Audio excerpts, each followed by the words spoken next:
ही प्यारा सा, कल 15 अगस्त है, उसके उपलक्ष्य में ये गीत लिखी हूँ मैं। बहुत ही प्यारी सी गीत है, देशभक्ति के ऊपर गीत है। निपुण भारत के सुंदर अभियान बा, योजना महान बाना। निपुण भारत के सुंदर अभियान बा, योजना महान बाना।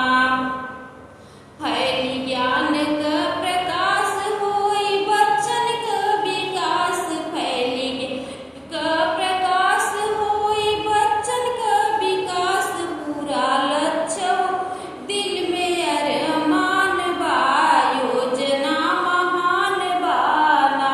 पूरा लक्ष्य होई दिल में अरमान बा, योजना महान बाना। निपुण भारत के सुंदर अभियान बा, योजना महान बाना। वो निपुण भारत के सुंदर अभियान बा, योजना महान बाना। हो निपुण भारत के सुंदर अभियान बा, योजना महान बाना।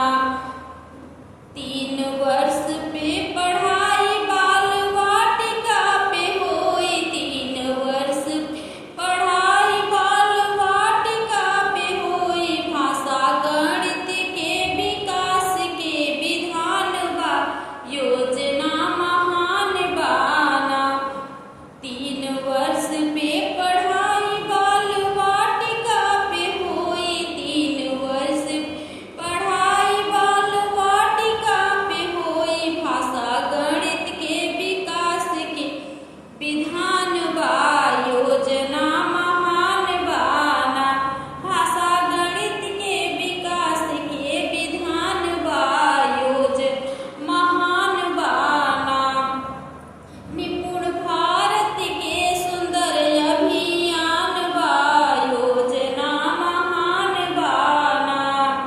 बहे विद्या की बयार, ज्ञान अमृत की धार। बहे विद्या की बयार, ज्ञान अमृत की धार। प्रतिज्ञा कौशल विकास पे ध्यान बा, योजना महान बाना। प्रतिज्ञा कौशल विकास पे ध्यान बा, योजना महान बाना। बहे विद्या की बयार, ज्ञान अमृत की धार। बहे विद्या की बयार, ज्ञान अमृत की धार। प्रतिज्ञा कौशल विकास पे ध्यान बा, योजना महान बाना। प्रतिज्ञा कौशल विकास पे ध्यान बा, योजना महान बाना। निपुण भारत के सुंदर अभियान बा, योजना महान बाना। रोज नया नवाचार, कक्षा में हुआ सुधार। रोज नया नवाचार, कक्षा में हुआ सुधार। प्रज्ञा प्रतिफल की अनुपम प्रतिमान बा, योजना महान बाना। प्रज्ञा प्रतिफल की अनुपम प्रतिमान बा, योजना महान बाना।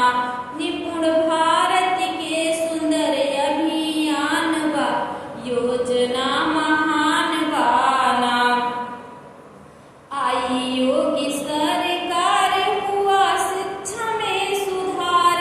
आई योगी सरकार, हुआ शिक्षा में सुधार। गांव गांव में भाग जगमगान बा, योजना महान बाना। आई योगी सरकार, शिक्षा में हुआ सुधार। गांव गांव में भाग जगमगान बा, योजना महान बाना।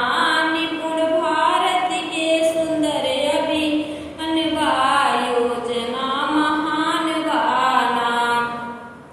बहुत बहुत धन्यवाद। ये देशभक्त राष्ट्रगीत अगर आप लोगों को कचरी गीत है, अगर पसंद आए तो ज़्यादा से ज़्यादा शेयर करना और चैनल को आप लोग